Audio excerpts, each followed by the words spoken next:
Suspected cheating and huge penalties. The NASCAR 5 pre-race show for the Geico 400 at Chicagoland starts right now. In the closing laps of Saturday night's race at Richmond, radio transmissions proved that Michael Waltrip Racing was cheating to get Martin Truex Jr. into the chase.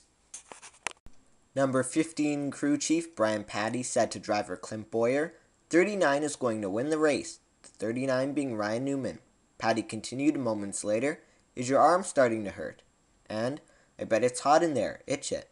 Bowyer then spun out with 7 laps to go.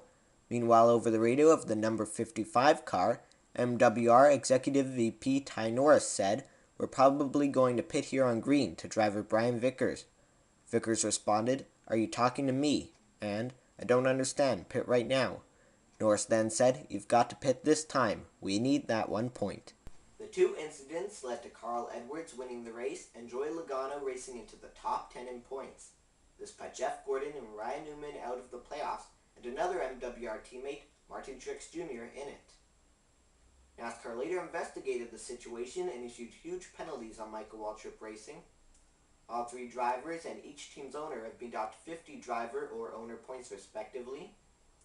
The deductions were issued to the pre-chase standings. This put Truex out of the playoffs and put Ryan Newman in it. MWR was also fined $300,000. Ty Norris was suspended indefinitely, and all 3 crew chiefs were put on probation until December 31st. And another story of driver helping driver to get into the chase.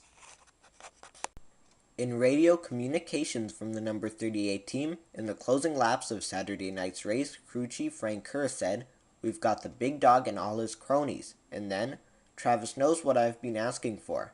Travis Geisler being the competition director for Penske Racing. Number 38 driver David Gilliland then slowed down, while Joey Logano got past him for a valuable position towards making the chase. After the race, the team spotter said, good job, man. Hopefully we'll get something out of that. NASCAR is currently looking into the situation. Stay posted to my YouTube channel for the very latest. In other news, Bobby Labonte will miss one more race after suffering broken ribs from a bicycle accident a few weeks ago. AJ Allmendinger will once again drive the number 47 Toyota in place of Labonte at JTG Daugherty Racing. It's time now for the Chase in 5. The chase for the NASCAR Sprint Cup starts this weekend at Chicagoland Speedway, and a new segment, the Chase in 5, has you covered. Here's a look at the chase standings going into Chase Race 1 for the NASCAR Sprint Cup Series. Matt Kenseth is number 1 seed, having 5 wins. That tops everyone else so far this season.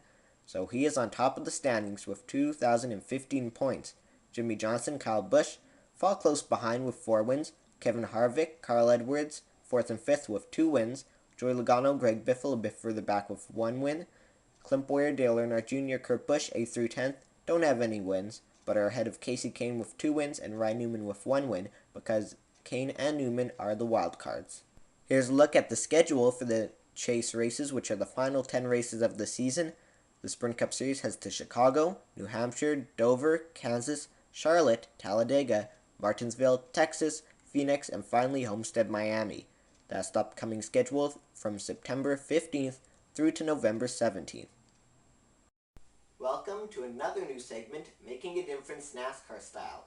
Each week, this segment will feature a list of upcoming events and a featured charity, both relating to NASCAR. Upcoming events, there are a couple of blood drives coming up. Continuing tomorrow at Pocono Raceway, visit redcrossblood.org or PoconoRaceway.com for more information. On Monday, there will be a blood drive at Martinsville Speedway.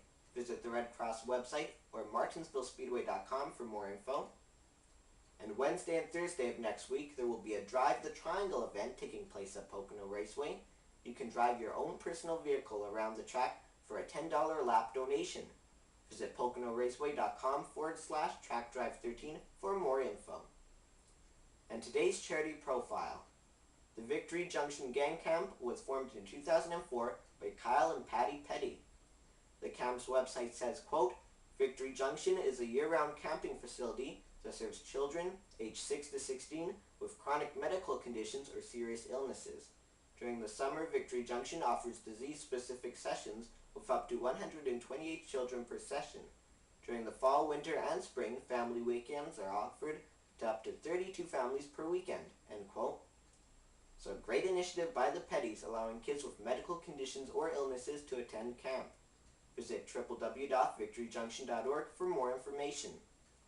Now on to the broadcast schedule. The NASCAR Sprint Cup Series will head to New Hampshire next Sunday, September 22nd, but first we'll head to Chicagoland this Sunday, September 15th. Race coverage starts at about 2 p.m. Eastern Time. You can watch it on ESPN in the US, on TSN2 in Canada, or over the radio on the Motor Racing Network or SiriusXM NASCAR Radio Channel 90. Thanks for watching this week's edition of NASCAR 5. I'm Bryce Turner. Enjoy the race.